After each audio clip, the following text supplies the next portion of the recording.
gente, assim, 4, 5 anos que eu lembro das crianças falando, mas eu já sabia, desde uma idade muito remota. E ela falou pra mim, você sabia que quem é bicha vai pro inferno? E eu falei, sério? Porque eu não sabia. Né? Na igreja a gente não falava tão abertamente sobre isso. Sim. E a minha mãe chegou pra gente e falou que ele tava preso. E aí, tive dessa mudança de vida, né? Porque ele mexia com umas coisas meio erradas. Mas eu só lembro de eu estar deitado no chão, no quarto da minha irmã, e eu senti o meu pai me pegar por aqui, pela camisa. E ele me pegou, me arrastou até o quarto dele, e ele me bateu muito. Só que quando a gente fala cura gay, não existe um protocolo que a igreja tem escrita, dizer, olha, isso daqui é o que você precisa seguir para deixar de ser gay. E eu falei, eu vou me batizar. Porque no batismo tudo vai mudar, ele vai me mergulhar e a homossexualidade vai ficar lá embaixo na água e eu nunca mais vou olhar para um homem diferente. Era para ele ficar preso, só que ele tava no semiaberto e ele fugiu.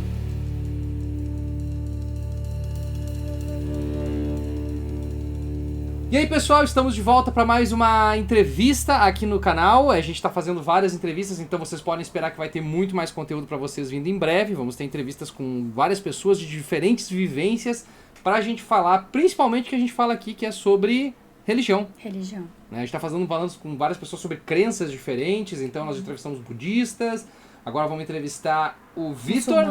Muçulmano a gente entrevistou. E o Vitor que passou por uma situação muito específica que a gente nunca abordou aqui no canal e que vai ser a primeira vez que a gente vai abordar, surpreendentemente. O Victor não mora aqui no Brasil mais, né? Mora na Alemanha? Noruega.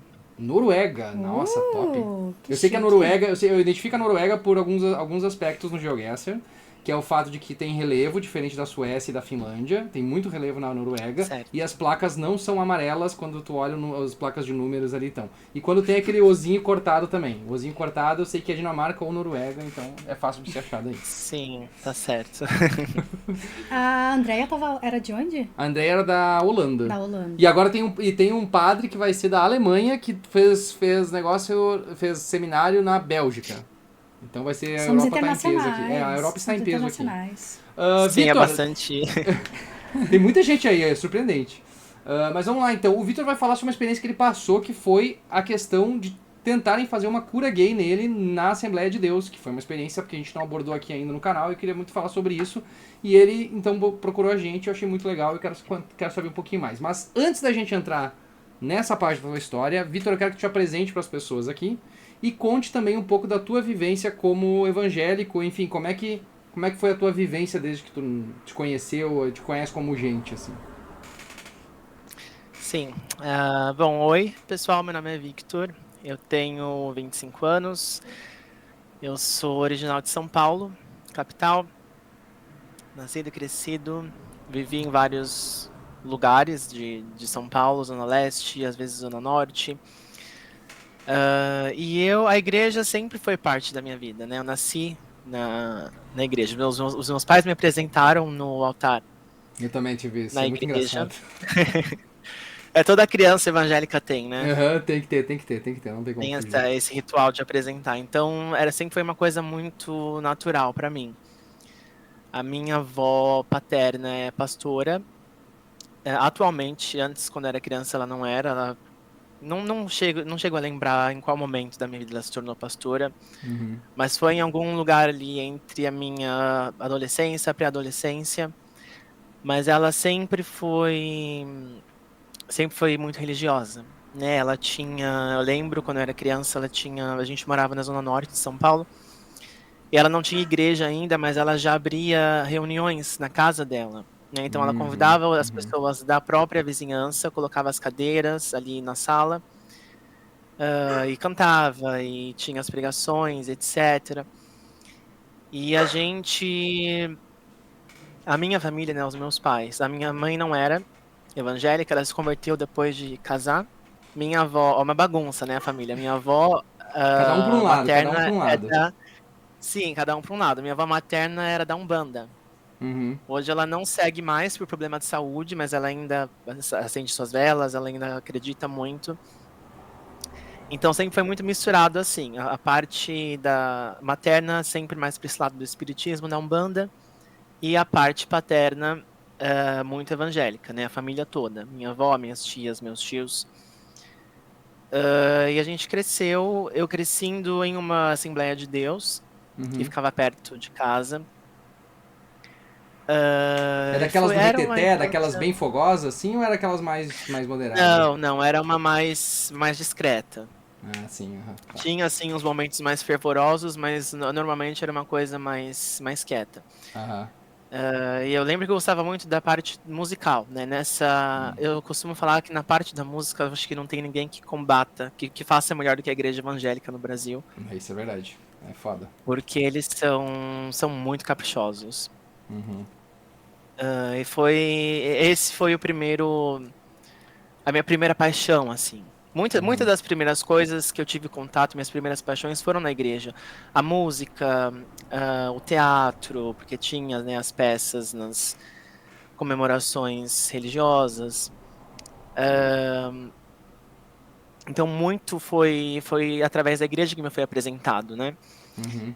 E é uma coisa muito restritiva, né? Porque você não pode ter contato com nada que seja de fora.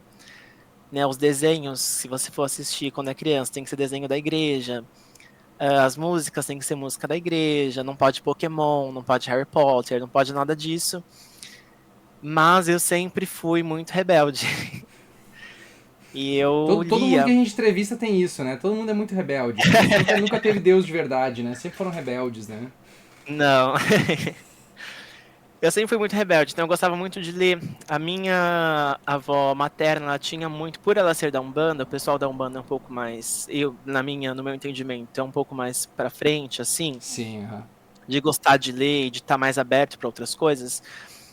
Quem cuidava de mim quando eu era criança era minha avó materna, né? Então, querendo ou não, eu tinha contato com esse pessoal mais pra frente, que ia no terreiro de Umbanda. Tinha uma amiga dela chamada Lídia, eu lembro, eu devia ter uns 5, 6 anos, e a Lídia gostava muito de ler. Então ela Uhum. sempre trazia livros para minha avó. E eu lia de tudo que vocês podem imaginar, desde gibi da Turma da Mônica até livros mais avançados, até chegar no Harry Potter. Ah, é claro. Eu lembro ali nos meus, acho que 8, 9 anos, foi quando eu tive meu primeiro livro, Pedra Filosofal do Harry Potter.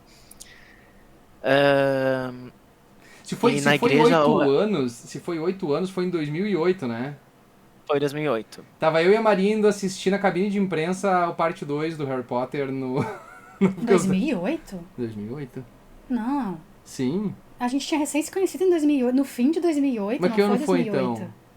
2011, eu acho. 2011? Foi tanto assim? O primeiro foi em 2001. Ah, é, pode ser. Pode ser E que a Maria tá daí o certa. Relíquias, ele não veio no ano seguinte ao Mas Enigma eu do acho muito Príncipe. engraçado, tu tinha 8 anos e, tipo, a gente... eu acho muito engraçado essa A gente se disparidade. conheceu, eu tinha 23. Nossa, que loucura. A gente já lia, já era fã, nós já ia no cinema assistir os filmes, então, basicamente, né? Mas a gente... É, porque eu comecei a ler Harry Potter com 16. eu comecei com... Foi bem depois. Ah, foi 2001, eu não lembro. 14 anos eu tinha, eu acho, quando comecei a ler. Mas então, enfim. A gente. É Não, a as melhor gerações, né? As gerações Não, se é encontram na idade, nessas né? coisas. E aí foi quando Harry Potter, eu acho que foi o que me puxou pra começar a questionar as coisas, porque era uma coisa muito pintada demoníaca, né? Diabólica. Sim. Né? Harry Potter é uma entrada pro mal. E depois que eu terminei de ler o primeiro livro, eu falei, nossa, mas eu me senti tão. Foi tão legal, É né? uma Não experiência me muito trouxe boa, né? nada. Sim, não me trouxe nada O demônio de não foi bater na tua porta, prejudicial. né? Sim, o demônio não foi atrás de mim. Muito pelo contrário, eu comecei a desenvolver habilidades que as outras crianças não tinham na escola. Por exemplo, eu conseguia escrever palavras mais difíceis. Legal. Eu conseguia compreender textos que às vezes eram de sexta ou oitava série, Uhum. por conta desse hábito da leitura. E aí foi onde eu comecei a questionar todas as outras coisas, né? Porque se essa tão pequena que era tão diabólica, não me fez tão mal, imagina as outras mais avançadas. Uhum. Eu sempre fui uma criança muito, muito, muito afeminada. Hoje eu acho que eu não sou tanto por conta desse processo Uhum. da igreja. Ainda acho que eu sou, as pessoas conseguem perceber. Mas, assim, em comparação a antes, não tem. É muito grande, assim, o grau de mudança. E as pessoas falavam isso pra ti, diziam alguma coisa? Dentro da igreja, o que Ou, eles não, falavam sobre isso? a própria família, assim, tipo, tentava te corrigir, como é que era isso? Não, o meu pai, sim. Ele foi uma das peças centrais, assim, nessa história. Né? Então eu gostava muito, por exemplo, quando eu era criança, eu gostava de assistir Clube das Winx, gostava de Polly, gostava de Barbie, etc. O E pai meu não, pai pai não ficava ia gostar possesso. de verdade, não ia gostar de Não, verdade. ele odiava, então ele trocava assim de canal toda vez que aparecia Winx. Se tivesse qualquer coisa com mais brilhinho, com mais rosa, ele trocava para um outro desenho. E a minha avó, ela falava pro meu avô, ele chama ele de Ben, né? Ben, o Vitor, ele não é menino, ele é menina. Ela falava isso pra ele. Caralho. E com muita naturalidade, assim. Aham, Ela sempre falava, ele é menino, ele é uma menina, ele não é um menino, e é isso. É o meu neto. aham. Ahn, Isso Na escola, tua avó sempre, materna. minha avó materna, essa que frequentava Umbanda. Ah tá, não, mas tudo bem, eu entendo, ela entendia, tá certo. Tava pensando, a Sim. avó pastora, daí eu pensei, daí tem uma coisa errada aí, né? Ah, não, se fosse aí, ela teria tentado fazer uma oração, alguma coisa nesse sentido. E na escola também. A escola foi onde eu me entendi como indivíduo homossexual, acho que pela primeira vez. Uhum, Porque eu sempre falo que a escola é o primeiro ambiente social, né, que a gente frequenta quando criança. E você começa a ver as diferenças. E sempre fui muito, as crianças riam, as crianças faziam piada, mas nunca era uma coisa que me afetava. uhum, Assim, me deixava triste deles pegarem no meu pé, mas não era uma coisa que eu negava, né? Porque tem isso uhum, da negação, da pessoa te chamar, você é bichinha, você falar, não, não sou, eu nunca neguei. uhum. Eu sempre tinha isso como, realmente, eu sou isso que vocês estão falando. Tu já tinha consciência, Ah, então? Tinha, desde que eu me entendo por gente, assim, 4, 5 anos que eu lembro das crianças falando, mas eu já sabia, desde Uhum, uma idade muito remota. uhum, Ah, e o meu pai também, ele sempre soube, né? Mas é aquela história do o pior cego é aquele que não quer enxergar, né? A pessoa sabe, mas a pessoa nega, ela finge que não. E a gente tinha uma vida, a gente morava na periferia de São Paulo, então era uma vida muito humilde, assim. A minha mãe, ela ia para faculdade e meu pai vendia bala no ônibus. uhum. Eles se conheceram de uma forma já muito meio bagunçada. Acho que eles começaram a se relacionar, minha mãe engravidou. Ela tinha 16, 17 anos. Uhum. Então os dois eram muito novos, não tinham nenhuma estrutura, a casa que a gente morava era de favor. Só que isso mudou depois de uns anos. Acho que quando eu tinha uns de 9 para 10 anos, a gente se mudou para um condomínio. Aham. Assim, não era um condomínio rico, de gente rica, mas era, assim, em comparação à situação anterior, era muito avançado. Uhum. Então era um condomínio com portaria fechada, as crianças desse condomínio só frequentavam escola particular. A gente mudou também na escola, estudei do pré até a terceira série, se não me engano, em escola pública. A partir da quarta, eu e minha irmã, eu tenho uma irmã mais nova, 1 ano mais nova, a gente mudou para essa escola particular, Uhum. em São Paulo. Então teve uma mudança de vida muito abrupta, assim. Uhum. De um dia tá na periferia e do outro a gente acorda nesse condomínio com Uma vida casas completamente enormes, diferente. uma vida completamente diferente, de comer coisas que a gente antes não tinha acesso, de frequentar lugares que a gente não tinha acesso. Uhum. Então, e pra mim foi muito bom, pra mim e pra minha irmã, porque a gente não entendia, né? Mas vai ter uma explicação dessa mudança de vida mais pra frente. Então a gente mudou e a figura do meu pai começou a se tornar mais ausente nesse período, Uhum. né? Porque ele tinha, como eu falei, ele vendia balas no ônibus e aí de repente ele encontrou um outro emprego e esse emprego exigia que ele viajasse muito. Então ele Uhum. estava sempre indo de São Paulo para Curitiba, de Curitiba para o Rio, e a gente não tinha esse contato tão forte com o meu pai.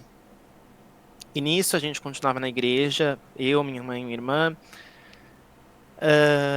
E eu lembro que teve um dia que a minha mãe chegou pra mim e ela falou assim, a gente estava sentado na cozinha dessa casa nova, e ela falou pra mim, você sabia que quem é bicha vai pro inferno?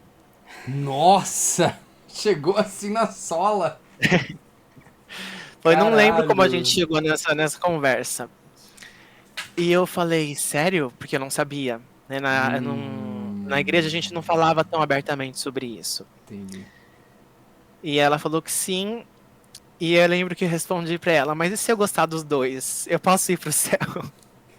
Tipo, tentando encontrar uma forma ali de eu burlar o sistema.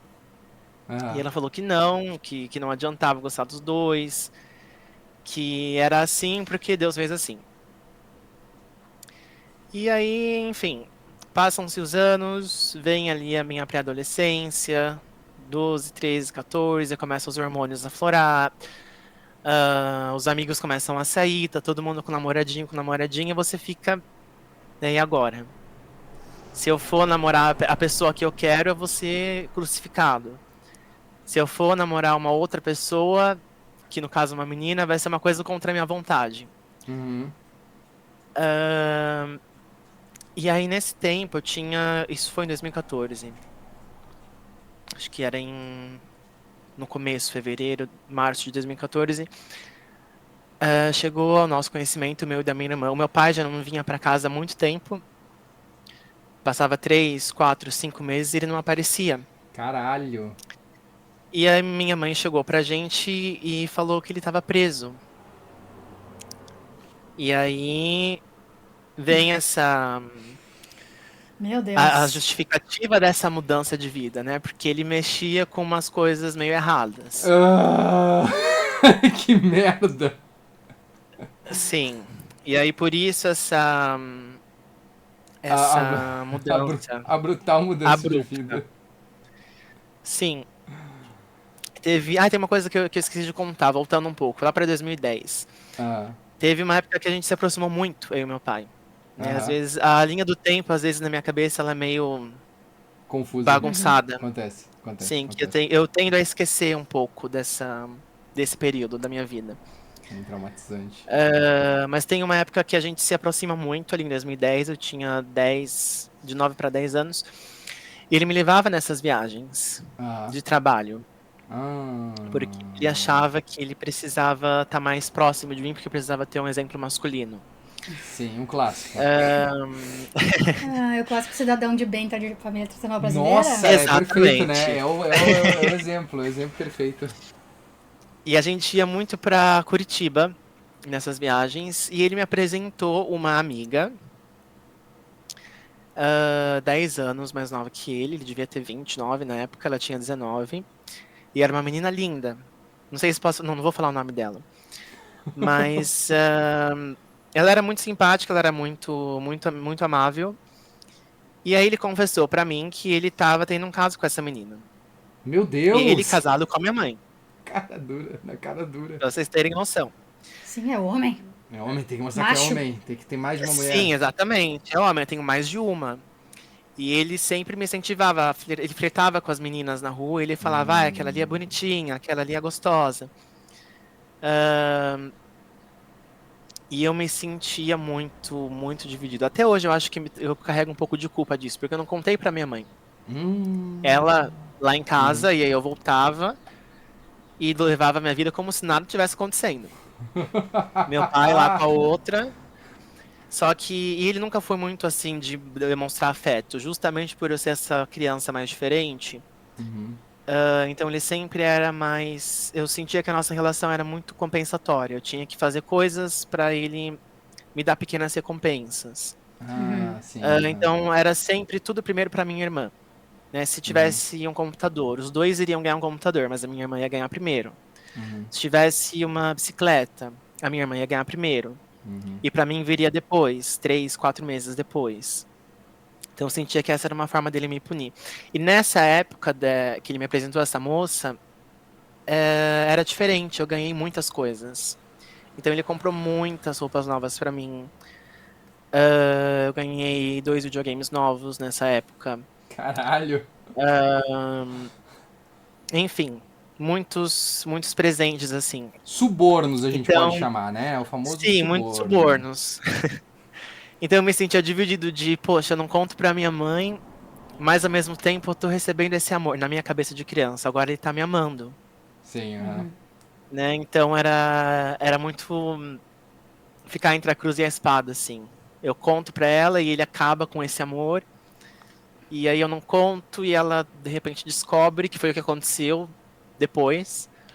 Ela chegou a descobrir vendo uns extratos bancários dele, o nome da moça em uma transferência que ele fez pra ela. E minha mãe é meio FBI, assim. Só pelo extrato bancário ela achou o endereço da mulher, achou o número, Meu ligou, fez Deus. barraco e no fim ela ficou com ele. Que também ela era muito. Eu não a culpo. Ela Mas tava foi, tu acha que num. foi por conta da igreja também que ela ficou com ele ou foi só porque Com por ela certeza. mesma? Ah, pela igreja. Com certeza pela igreja, porque o pastor era sempre de orar, porque a família é o projeto de Deus, porque você tem que lutar pelo seu casamento. Que raiva. Então eu não a culpo por isso. E Uhum. também pela manipulação mental que ele fazia nela, né? Ele sempre Ah. bateu muito nela. A gente cresceu vendo ele bater nela. Puta que Então ela era merda. muito dependente emocional. Que merda. E aí a gente volta pra 2014, que foi quando ele foi preso ali pela primeira vez. Foi bem grande essa prisão. Saiu no Cidade Alerta. E a minha mãe tentando proteger a minha irmã de todas as formas da gente saber. Eu acho que ela só se viu forçada a contar porque uma das colegas da minha irmã viu na TV no dia que passou. Ai. Não tem E como aí evitar foi muito, falar né, pra quando minha é... Não, irmã. assim é pior, né? É. Melhor já falar na hora Sim, do que deixar descobrir na TV. sim, exatamente. E aí, nessa época, como ele tava. Quando eu descobri que ele tava preso, foi meio que um alívio, assim, pra mim. Eu não me Ah, senti triste. sim. Eu me senti, poxa, agora eu posso ser eu mesmo. Porque a minha mãe, apesar dela ser contra, ela nunca lutou contra. Ela se manifestava contra, mas ela não me repreendia Uhum. em relação a isso. E nessa época eu tava gostando muito de um rapaz. Ele era conhecido de uns amigos na escola. E a minha mãe, ela sabia que eu tava apaixonado, porque adolescente fica meio bobo quando tá apaixonado. E ela comentou comigo, eu acho que você. Eu tinha colocado um status, se eu não me engano, no WhatsApp, e ela falou, que status é esse? Eu não lembro agora o que eu tinha escrito. Era uma música da Ah, Britney. Era uma Não, da música, ela Taylor só me falou Swift. uma Ah, viu? música. Tu não pegou a época da Britney. Britney é a nossa época, é verdade, tá certo. Vocês nem Eu não conheceram lembro direito, que né? música era. Mas era uma música assim, com meio que um duplo sentido. E Aham. aí, quando ela me perguntou, eu falei, é uma música gospel. Com certeza. É uma música de declaração de amor pra Deus. Com certeza, com certeza. E aí ela falou, entendi. Mas dá a entender pela letra, parece que você está apaixonado por um homem. Nossa! Meu Deus! E aí eu falei pra ela, é isso. Tô gostando de um cara, e ela falou que ela não ia se intrometer nisso, ela não ia ficar brava comigo. Eu ia Uhum. continuar sendo filho dela, mas ela lamentava pelo preço que eu ia pagar religiosamente, enfim. Eu aceito, Ah, mas. Eu aceito, mas. Eu tenho só uma Sim. pergunta. Você queria te interromper, mas já te interrompendo. Pode falar. O que tu acha que fez a tua mãe começar a pensar nisso, sendo que ela tem uma mãe que é tão mente aberta? Como é que ela foi pra questão de, tipo, homossexuais vão pro inferno? Eu acho que tem muito da influência da. Ela nunca teve uma conexão familiar tão boa. Assim, eu sei que minha avó, ela não foi a melhor mãe do mundo. Assim, pelo que minha mãe me diz. E são coisas hereditárias, né? Uma coisa que é uma corrente que vai passando de geração em geração. Então acho que ela nunca se sentiu amada de verdade. E nesse desespero de querer ser amada pelo meu pai, ela acabou acatando tudo. Né? Todos os valores dele, tudo que ele acredita, eu vou acatar pra mim, se é isso que eu preciso fazer pra que ele me ame. Complicado. É complicado, tanto, mas hoje minha mãe me aceita muito, assim, ela é minha melhor amiga. Que Depois bom. que ela, depois que ela encontrou o seu amor próprio, né, vamos dizer assim, ela passou a rever coisas que ela diz, isso aqui não é meu, isso aqui é do outro. E, enfim, ela falou pra mim desse preço religioso, etc. E aí eu passei um tempo assim na minha vida muito tranquilo, de eu poder ser eu mesmo, porque agora eu falei, agora minha mãe sabe, é a única pessoa que eu preciso que saiba.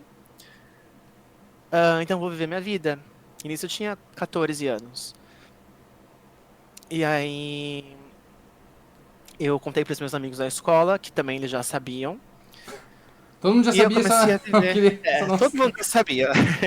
Todo mundo já sabia. E aí eu vivi assim um período normal, que eu digo. Foi o período mais normal que eu vivi da minha adolescência.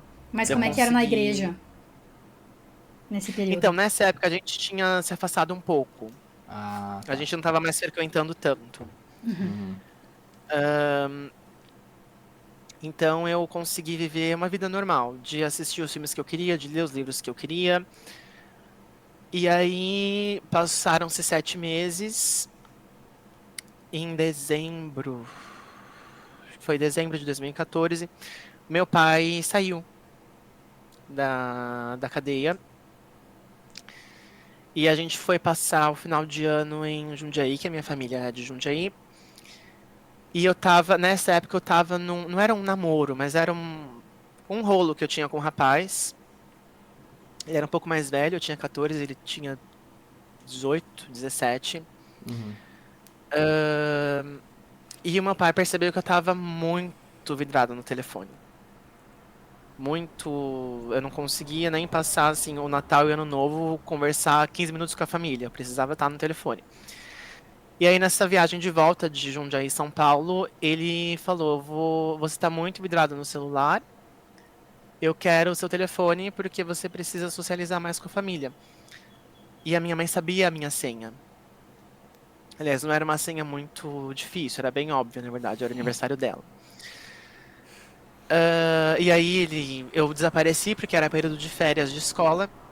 A gente não podia se encontrar. E ele percebeu que eu estava sumido, que eu não mandava mensagem, que eu não mandava sinal de vida, e ele me ligou. A gente nunca ligava de telefone, a gente era sempre por mensagem. E aí ele me ligou. E aí eu não lembro não lembro se ele me ligou ou se a minha mãe deu a senha pro meu pai. Eu não sei o que aconteceu. Eu sei que era dia 4 de janeiro de 2015, eu tava assistindo televisão com a minha irmã no quarto dela. E aí eu não lembro muito do que aconteceu, porque meio que tem muitos brancos assim na minha cabeça. Mas eu só lembro de eu estar deitado no chão, no quarto da minha irmã, e eu senti o meu pai me pegar por aqui, pela camisa. Ele me pegou, me arrastou até o quarto dele, e ele me bateu muito. De soco, não é de bater de tapa, de soco de homem. E ele falou que era pra eu explicar pra ele, porque ele tinha lido as mensagens, né, o celular estava desbloqueado. Ele tinha lido as mensagens, ele já sabia de tudo, já sabia enfim. E aí eu falei pra ele, eu imaginei já que esse dia chegaria. Não imaginava que seria dessa forma, tão bruta e violenta. E minha mãe só dentro do closet, ela tava chorando dentro do closet. E ele falou, você vai pegar as suas coisas, você vai embora da minha casa porque eu não vou criar um filho gay. Você não tem. Dos seus tios não são assim, seu avô não é assim. E eu não vou aceitar esse bloqueio mandado do inferno Meu na minha Deus. casa. Isso é do inferno. Meu Deus, Isso que é o do cara, inferno. meu Deus, o cara trai a mulher, o cara vai pra cadeia por tava cometendo crime e o problema é o filho dele ser gay, cara. Puta que me pariu, Exatamente. cara. Exatamente. E Ah, aí eu arrumei uma mala assim provisória. Liguei pra minha tia, falei pra ela o que tinha acontecido, ela foi me buscar. Os meus dois tios, né? Ela casada. Eles foram me buscar e a minha mãe e minha irmã foram comigo. Então ele ficou sozinho lá na casa, ficou com o telefone, então ele acabou. Sei que ele mexeu de cabo a rabo naquele telefone. A gente ficou na casa da minha tia. Eu não lembro se foi 1 ou 2 dias. Lembro que ela fez uns curativos, passou umas pomadas porque eu tava muito roxo. Ahn, e aí, depois desses, acho que foi 2 dias no máximo, ele ligou pra minha mãe. E ele falou que ele queria encontrar com ela na casa da minha avó. A gente foi pra casa da minha avó. E aí teve uma discussão, não lembro o que que eles discutiram entre eles. Mas no fim ele acabou me deixando voltar pra casa.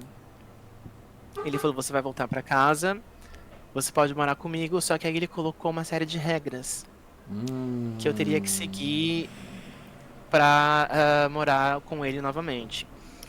Então eu não podia mais sair de casa, eu só podia ir de casa pra escola, da escola pra casa. Eu não teria mais acesso ao meu telefone. Ele me trocou de escola, se não me engano. Trocou de escola porque, segundo ele, os meus amigos da escola antiga me influenciaram a isso. Com certeza. E eles eram uma má influência. Então, trocou assim a minha vida. Outra escola, sem telefone, da escola para casa e de casa para escola. E aí a gente teria que se reunir todas as noites antes de dormir para ler a Bíblia juntos, toda a família, para a gente fazer uma oração. E a gente Deve tinha ser que muito voltar bom para a igreja. ler a história de Ló juntos, todos na família. Ezequiel 23:20. Ezequiel E eles 23:20. tinham, ela se deitou com os amantes que tinham pênis do tamanho de cavalos e ejaculavam como. Não, pênis do tamanho de jumentos e ejaculavam como cavalos. Só os versículos barbarizantes. Teu pai lendo esse versículo e tudo lá assim, meu Deus, o que é que tu tá lendo? Tem certeza que tu quer ler esse versículo, pai?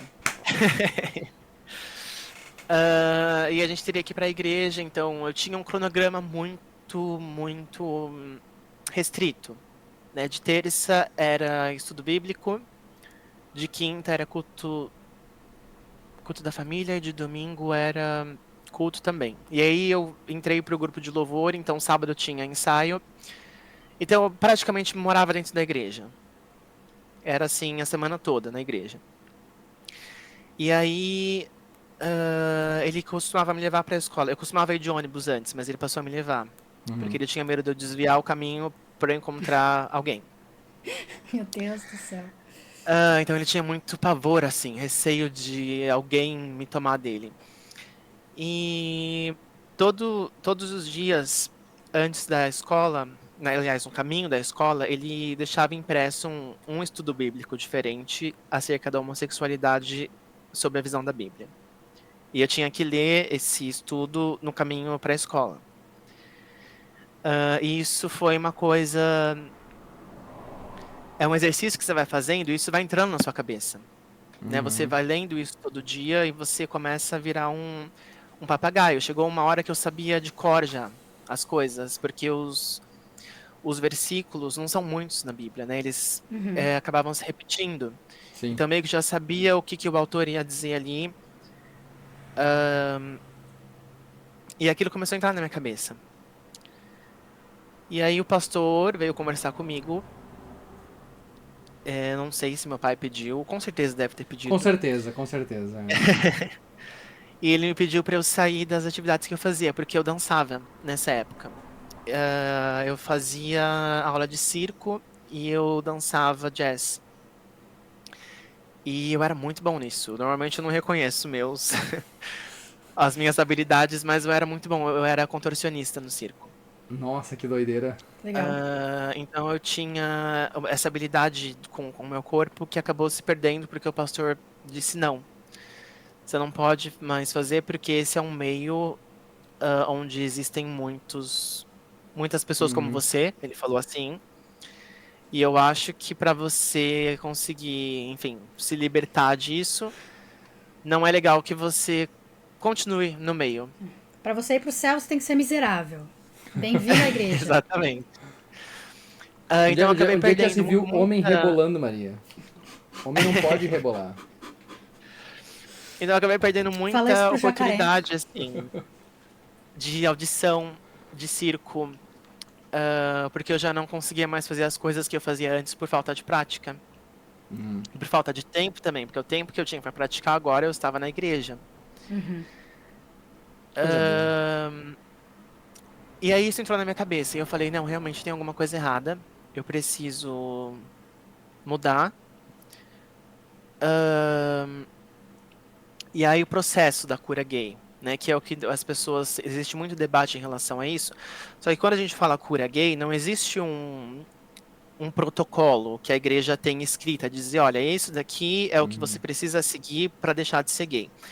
Eles tratam como se fosse, eles chamam de processo de libertação. Sim, aham. Então é como se fosse o processo de libertação para uma pessoa que se liberta de um câncer, para uma pessoa que se liberta de drogas. É a mesma coisa para uma pessoa que quer se libertar da homossexualidade. Então não tem assim o termo cura gay não existe na igreja. Até Porque porque se eles é usarem, ilegal. eles podem ser processados, né? Exatamente. Exatamente. Então eles ficam assim sobre um véu Aham. da lei. Ahn, e aí eu comecei a fazer muitas orações, nenhuma das minhas orações eram respondidas. Parecia que quanto mais eu orava, mais gay eu ficava. E aí eles começaram a apelar para coisas mais brutas, assim. O pastor, em conjunto com meu pai, vieram conversar comigo e eles disseram que eu teria que fazer um jejum de 7 dias. Um jejum absoluto. Eu não poderia comer nada além de pão e água. Eu acho que esse foi o ápice, assim, do processo pra mim, porque foi muito doído. Nossa, Porque uma coisa é imagina. você passar fome, porque você não tem que comer. Outra coisa é você deixar de comer voluntariamente em prol de uma coisa que não vai ser eficaz. E nessa, eu senti que ele estava tentando me torturar. Porque nessa época do jejum, ele colocou muita coisa assim na despensa. De coisas que eu gostava. De biscoito recheado.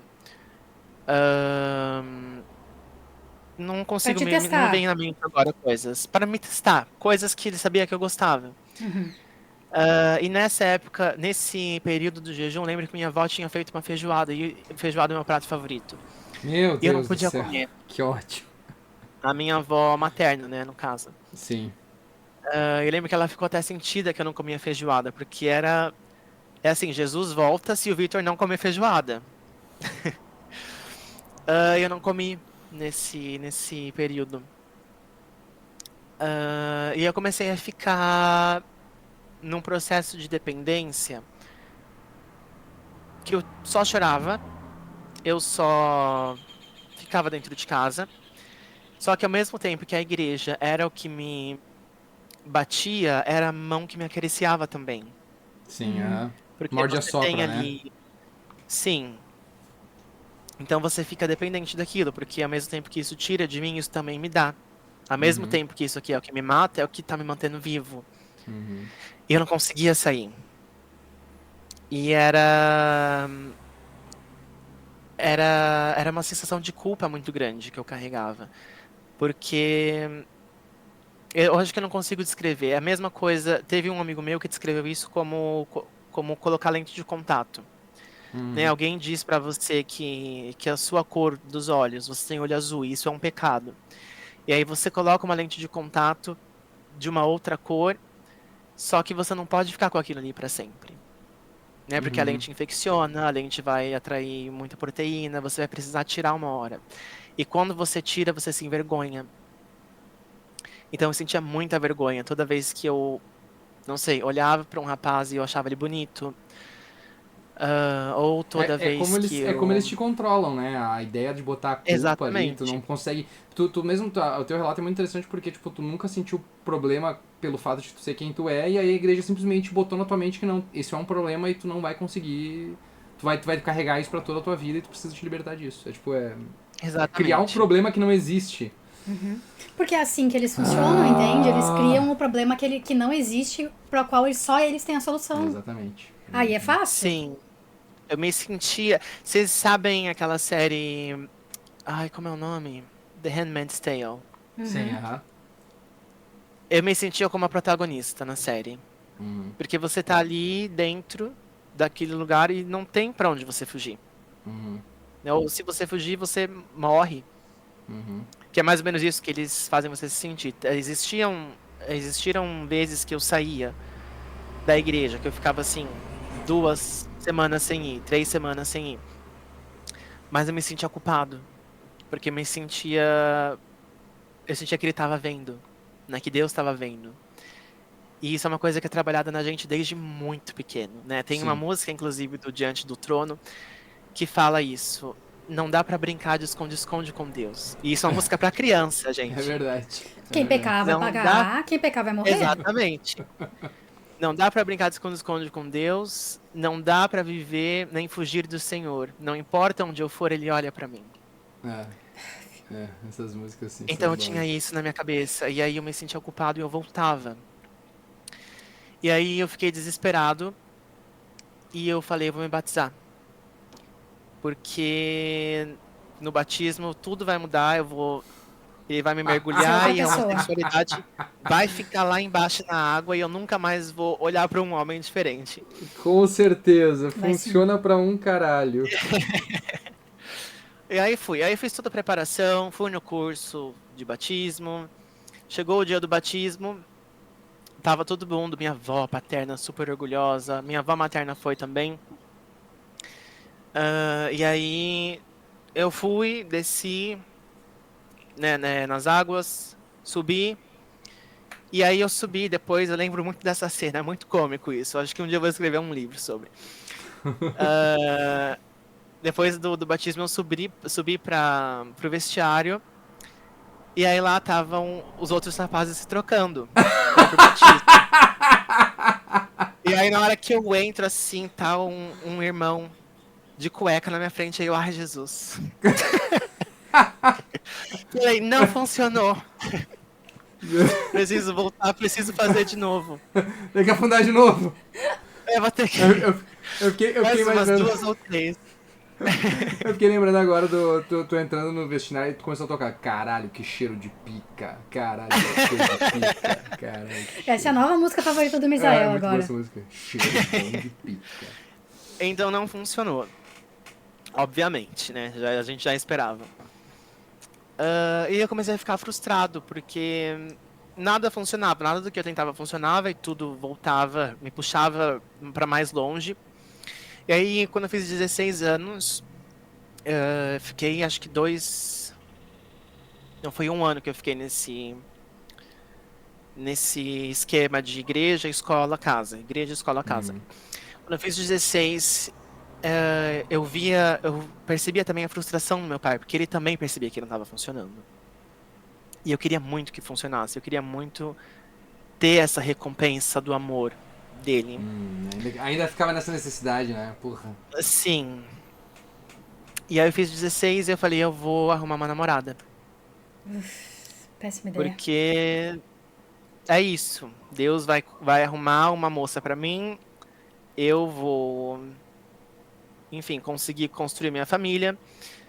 E aí Deus arrumou uma moça pra mim mesmo. Aliás, eu arrumei uma moça da igreja. Ela era uma moça... A gente já se conhecia há um tempo. E ela era muito amigável, assim. Uma menina muito amável. E eu cheguei a pedir ele em namoro, mas eu precisava que... Não podia ser de uma forma que só nós soubéssemos. Eu precisava, além do meu pai, eu precisava que todo mundo soubesse. Porque eu ia me sentir validado naquela comunidade. Todo mundo ia me ver agora, realmente, ele mudou, essa cura aconteceu. E aí meu pai... Era tempo de aniversário, era aniversário da minha mãe. Ele fez uma festa bem grande e ele chamou todo mundo. O pessoal do bairro, o pessoal da igreja, o pessoal do trabalho. E eu sabia que todo mundo ia estar lá. E eu falei, essa é a oportunidade de demonstrar para todo mundo. Meu Deus. E ele chamou esses carros de loucura de amor. Chamou um desses carros para minha mãe. E aí fez toda aquela homenagem e tal, etc. E a menina tava lá. E eu falei, é agora que eu vou aproveitar minha chance. Eu peguei o microfone da moça, do Loucura de Amor, e eu pedi a menina de joelho na frente de todo mundo. E foi bom na época, porque todo mundo... Aliás, eu acho que ninguém se deixou enganar, porque eu era mais menina que ela, eu acho. Mas a gente teve esse namoro, eu evitava estar com ela o máximo possível. Um namoro bem saudável. E eu... Ainda bem que tinha a igreja, porque a igreja tem essa coisa do não sexo antes do casamento. Então, sim, é verdade. Dá pra se esconder atrás das graças a coisas. isso... Sim, graças Dá a pra isso eu ganhar não uns 2 cheguei... anos ali até os 18, né? Exatamente. Eu não cheguei a fazer nada do que eu realmente não queria até aquele ponto, né? Porque eu já estava Entendi. fazendo tudo que eu não queria. Eventualmente eu terminei com ela. Acho que durou... Não chegou a durar 6 meses esse namoro. E aí vem outubro de 2016 e meu pai é preso de novo. E aí eu falei, ai beleza, agora tô livre outra vez. Então eu tirei tudo. Saí da igreja. Foda-se essa merda! Foda-se tudo, eu não quero mais saber. Que maravilha. Saí da igreja, saí de tudo que tinha contato com igreja, com Jesus, com evangélico, eu não queria saber. Só que nessa época eu comecei a beber muito. Então porque eu tinha saído da igreja, mas a igreja não tinha saído de mim. A mentalidade ainda estava muito vívida. Então eu ainda sentia que ele estava me olhando, eu ainda sentia que eu estava pecando, eu ainda me sentia muito sujo. E eu arrumei um namorado, eu conheci um rapaz em dezembro de 2016, e esse rapaz era da Umbanda. E aí foi bem difícil pra mim, porque eu tinha saído da igreja, como eu falei, mas os preconceitos todos ainda estavam dentro de mim. Sim, é difícil, né? Então a gente brigava muito por conta disso. De eu falar pra ele, não, você não vem na minha casa com guia de Umbanda, não me visita com cheiro de defumação de Umbanda. Quando eu for na sua casa, não quero ver imagens de santos nem nada disso, não quero que você traga pra minha. E foi muito conturbado nesse período. E ao mesmo tempo, eu fui aprovado na ETEC, no vestibulinho, que é uma escola técnica que tem em São Paulo, pra quem não é de São Paulo. E até então eu só estudava em escola particular. E na escola particular, todo mundo tem mais ou menos a mesma vida, assim. É muito quadrado. Os pais frequentam os mesmos lugares, as crianças gostam das mesmas coisas. E na ETEC isso quebra. Na ETEC vem gente que não tem nada para comer, ao mesmo tempo que tem gente que tem muito dinheiro, ao mesmo tempo que tem gente que foi e viajou o mundo inteiro. Então você começa a ter contato com um mundo com a realidade. Exatamente, com a realidade. Porque na particular é um quadrado. É uma bolha, né? E ali na ETEC, eu acho que foi o grande start para mim, de eu começar a me rebelar de fato, não contra a igreja em instituição, mas contra a igreja mente. Uhum, uhum. Porque a gente lia muito, e tinha uma amiga minha, que ela me recomendou um livro chamado O Trono do Sol. Uhum. É um livro de fantasia, só que ele tem muitos pontos sobre religião. Uhum. É um livro muito interessante porque ele fala sobre... Tem a igreja, que é um dos personagens principais do livro. E nesse universo do livro tem uma magia, né, uma força chamada Ilmodu. Só que a igreja manipula a força. E Uhum. qualquer pessoa que tente usar da magia sem a aprovação da igreja, ela é uma herege. E é uma trilogia, é um livro muito interessante. E depois que eu terminei de ler o livro, eu falei, meu Deus, é isso. Eu sou essa personagem principal aqui tentando usar a magia fora Uhum. da Como tem igreja. livro de fantasia com esse tipo de temática, né? Tipo, eles pegam os conceitos interessantes, os conceitos que, por exemplo, um filósofo que é mais difícil de tu encontrar, ou tu ler, ou tu buscar por conta própria, e eles pegam e meio que mastigam em forma de fantasia para as pessoas entenderem Sim, melhor, porque eu tô né? pensando, Roda do Tempo, É. tem muito essa questão, Aham. A assim. bússola dourada. A bússola dourada, que a igreja, que a igreja excelente. controla tudo. É. A religião sempre é o vilão, né? É o vilão da liberdade. Eles querem controlar, né? Sim. A questão do controle é bem forte, né? Sim, e aí eu ficava, só que, sabe quando você quer... Você sabe que aquilo que você acredita tá errado, mas você não quer dar o braço a torcer? Uhum. Então eu ficava muito nessa de... me sentia a Rapunzel no filme do Enrolados. Ai, meu Deus, eu tô livre. Ai, eu sou uma pessoa horrível. Ai, eu tô livre, eu sou uma pessoa horrível. E aí Eu não sei se tu chegou, eu não sei se minha... tu chegou a acompanhar a nossa entrevista com o Gessé, Sim, que ele fala sobre eu isso, né? assisti. Ele não queria dar o braço a torcer pro pai dele, e daí ele foi estudar, e estudando ele notou que ele estava errado. Foi justamente porque ele Sim. não queria dar o braço a torcer que ele conseguiu descobrir que as coisas que ele acreditava não era bem assim. É verdade. O Jason, Exatamente. no caso. Jason, isso, não é Gessé, é Jason. Jason. Gessé é outra pessoa. E nessa época eu continuava a orar ainda. Não ia pra igreja, mas às vezes eu conversava com a voz na minha cabeça. E uma das noites, nessa época eu me aproximei muito da minha avó paterna. Aham. Uma noite ela recebeu uma moça da igreja, ela costumava receber visitas. E elas começaram a orar. E era assim, uma oração muito fervorosa, de falar línguas, e de cair, e de desmaiar, e etc. E aí ela veio pra mim e falou, assim, como se ela fosse Deus falando pra mim, que eu tinha pedido ajuda ontem e que hoje ele veio me ajudar.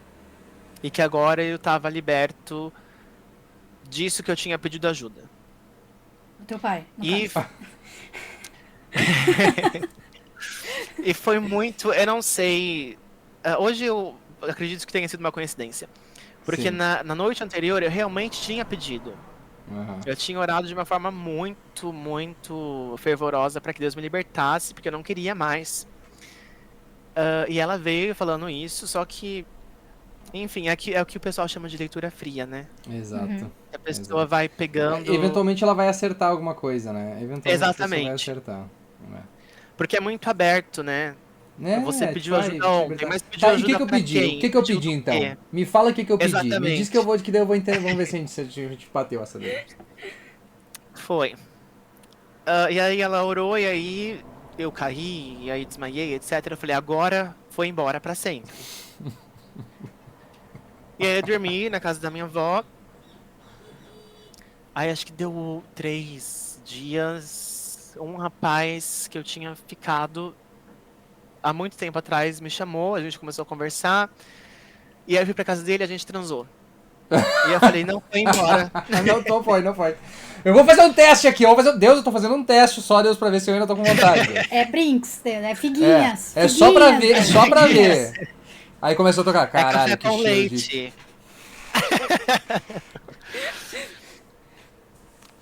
E aí não foi. E aí eu falei, eu comecei a querer tapar buraco com uma outra coisa. Porque eu tinha essa necessidade de me sentir preenchido, e a igreja fazia esse papel, e eu falei, eu preciso de uma outra religião que vá preencher esse buraco que a igreja deixou.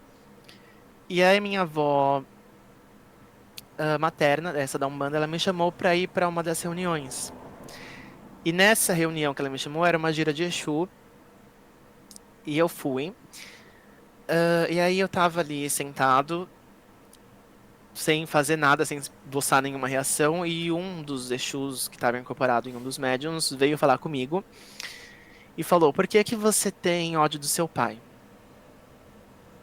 E aí eu falei: eita, o negócio funciona mesmo, porque ele não me conhece. E aí eu não respondi. Ele falou: você ter ódio de uma pessoa é como tomar um veneno esperando que a outra pessoa morra. Uhum, É ter mágoa, não lembro como foi que ele falou. uhum. E aí, nisso eu já tinha terminado com aquele rapaz da Umbanda. E aí isso foi outra chave, assim, pra eu começar a esquecer a igreja. Porque eu falei: ué, se o Exu... Porque ele pediu pra eu perdoar o meu pai, no fim.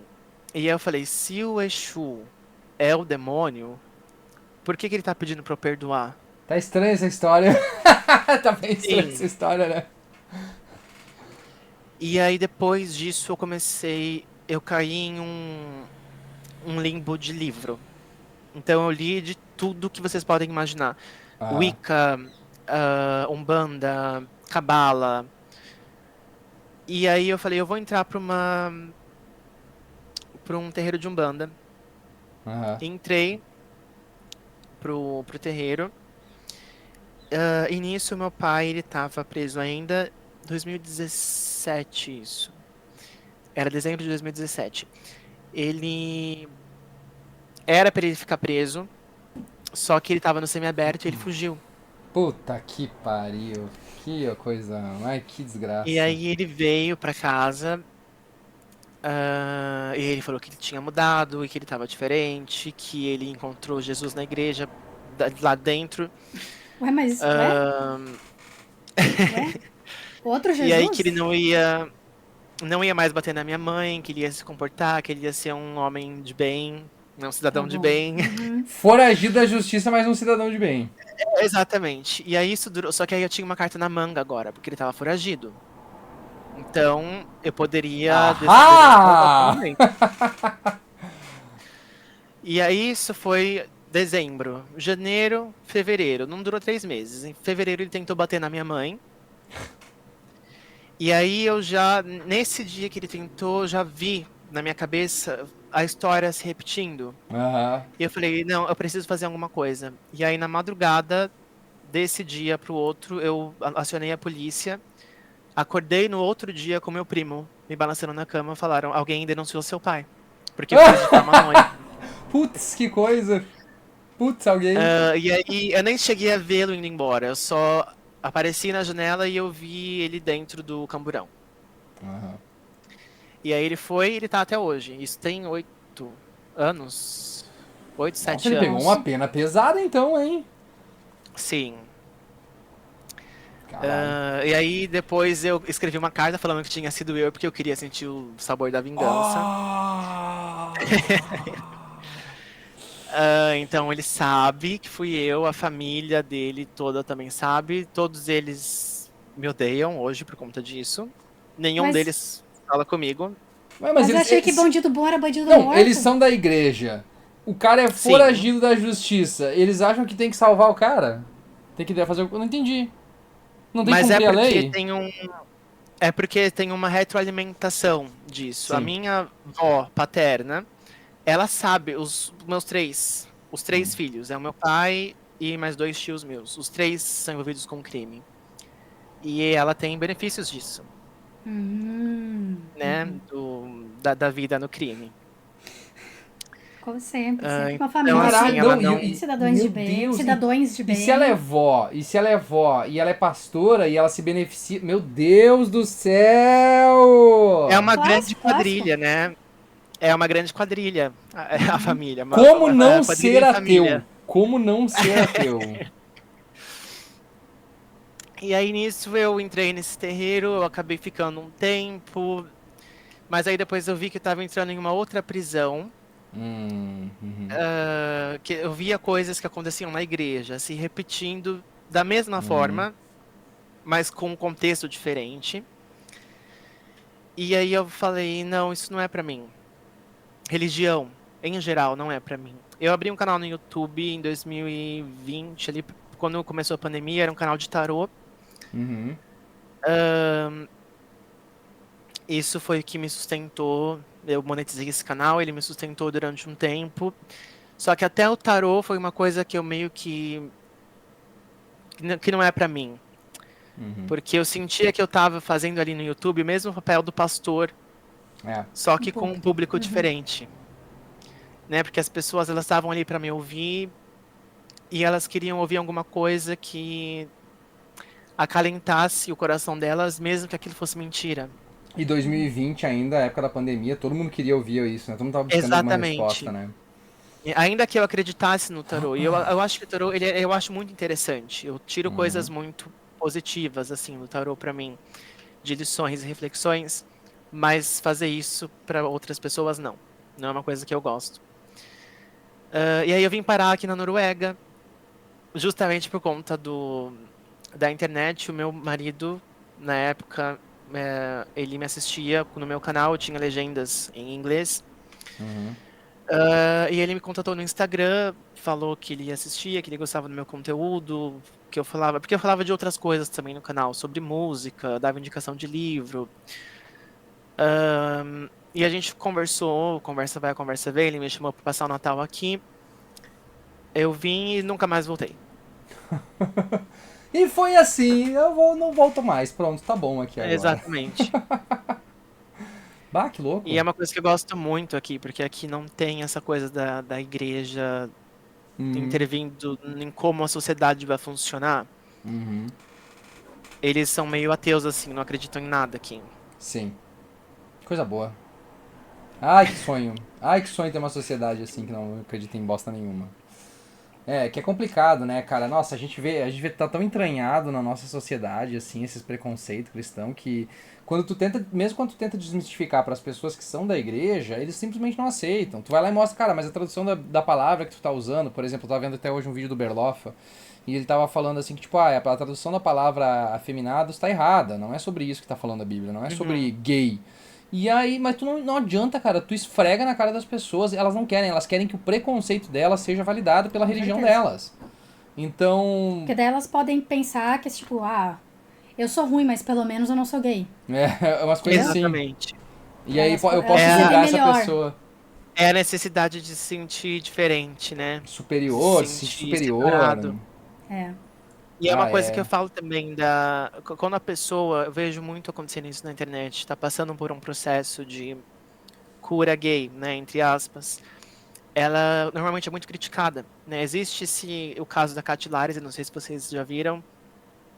Ela Quem? era uma Cat Lares. Não, acho que eu não Ela conheço. era uma influencer trans Ah, sim, na sim, aqui, internet. tô ligado quem é, aham. Mas pode Sim, e continuar. aí ele acabou se convertendo, ele acabou fazendo a transição, e eu vejo ele recebendo muito ataque do pessoal da esquerda, desse pessoal mais progressista, que ainda que eu concorde com essas pessoas, eu não concordo com a forma com a qual elas abordam. Sim, Porque aham. a vítima que está passando por isso, ela realmente acredita nisso. Né? No Sim. meu caso, eu realmente acreditava nisso. Eu realmente acreditava que um dia eu ia acordar e que eu não ia mais ser gay. E eu acho que a pessoa que passa por um processo desse, tudo que ela não precisa agora é ataque.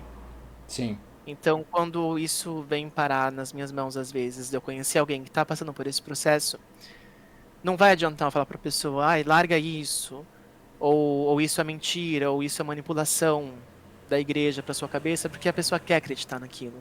Mas e qual é o que tu recomenda pra falar pra esse tipo, pras pessoas que estão passando por isso? Qual é a forma de tu tentar Normalmente, ajudar elas?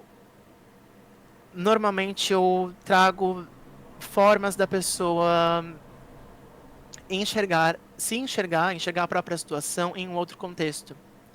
Então eu recomendo livro, ou eu chamo a pessoa, vamos assistir esse filme comigo, né? Como Quem Nunca Nada, e eu coloco ali um filme que traga mais ou menos essa mensagem.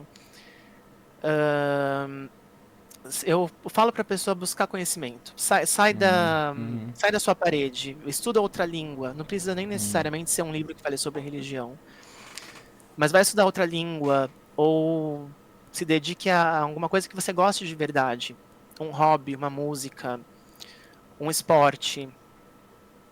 Porque são coisas que trabalham o nosso mental, né? Porque é tudo que a igreja não quer. A igreja não quer que a gente trabalhe o mental. E uma coisa que eu queria te perguntar também, porque eu acho muito curioso, assim, o nosso feed começou a ficar poluído agora daqueles vídeos de pessoas que eram gays e agora estão casadas, assim. Então eu tô vendo Eram muito gays, não, né? que se dizem que eram Se gays, dizem, dizem que eram ex-gays. gays e agora estão casados e tal. Uhum. E sempre disseram que eu não poderia ser feliz com uma mulher e agora aí começa a tocar uma música feliz dele e da mulher fazendo várias coisas juntos, assim. Como é que tu te sente também olhando isso, assim, e vendo essa galera, assim, que tá realmente influenciando outras pessoas a acharem que isso tá de boas, assim? Eu acho que isso é uma pergunta difícil. Eu acho que é bem delicado a gente invalidar a felicidade do outro, né? Uhum. Mas será que a pessoa tá feliz mesmo? Ficou nessa pergunta, será que a pessoa tá feliz mesmo? Eu Talvez, por acredito exemplo. que a pessoa ela pode estar feliz, mas não plenamente feliz. Uhum. Como Porque se estivesse existe num uma relacionamento diferença. merda, por exemplo, assim. Tu tá num relacionamento merda e tu não sabe que tu tá num relacionamento merda, portanto tu não sabe que tu pode ser mais feliz que Exatamente. isso, assim. É porque existe uma diferença entre a felicidade de ser e a felicidade de ter, né? Uhum. Porque eu sinto que essas pessoas, elas têm a felicidade do ter o apoio da Uhum. sociedade, elas têm a felicidade do ter a aceitação da família, têm a felicidade do ter uma vida socialmente aceita, mas a felicidade de ser quem elas são, como elas são, isso elas nunca vão ter. Então são formas diferentes de ser feliz. Eu poderia ter continuado com aquela moça durante anos, e ser feliz de ter a minha mãe do meu lado, de ter a minha avó, de ter o amor, entre aspas, da sociedade, mas é uma felicidade que ela é limitada. Uhum. Vitor, obrigado pela tua participação aí. Maravilhoso, maravilhoso. Gostei demais da história aí, foi muito boa mesmo e a gente tava... É bom a gente Podia ser tentar plot de entender. novela a Plot tua de vida, novela. hein? Podia Plot de ser novela plot de aí, ó. novela das nove. Tem Com uma história, certeza. Vamos aguardar os próximos capítulos. Eu sei que ele tá pra sair de novo agora da prisão. Ai, Pelo meu menos tu tá bem Deus. longe. Exatamente. Pra ir pra Agora eu Noruega tô vai ser bem bem difícil, né? longe. Exatamente. Mas obrigado pela tua participação aí, por ter contatado a gente aí. E eu agradeço muito. E, enfim, acho que foi uma conversa bem legal e bem diferente daquelas que a gente teve até agora, de um outro ponto de vista que até então a gente não tinha abordado aqui no canal, que eu sempre tive muita curiosidade de falar. Obrigado e agradeço a todos que estiveram aqui, acompanharam com a gente essa entrevista. Não esqueça de se inscrever no canal. Tem algum contato que o pessoal pode te conhecer? Tem alguma página que o pessoal pode te encontrar? Teu perfil nas redes. Perfil nas redes que tu quer Tem o divulgar meu ou não? Instagram. Eu vou colocar Tem o aqui. meu Instagram. Tá? Você pode colocar na descrição. O Coloca meu na sobrenome é um descrição. pouco difícil. Não, coloca na descrição que é mais fácil daí. O canal do YouTube não tá mais tirando tarô, então não mais, né? Não, eu derrubei esse canal. Eu tentei transformar ele em um canal de culinária, mas eu tenho um vídeo lá. Eu ensino a fazer uma carbonara, mas é um projeto que eu pretendo levar pra frente com a barriga. Tá bom, então. Obrigado novamente. Uma boa tarde. Sei lá como é que eu vou postar isso aqui, né? Então, pra quem tá assistindo, muito obrigado e até a próxima. Tchau.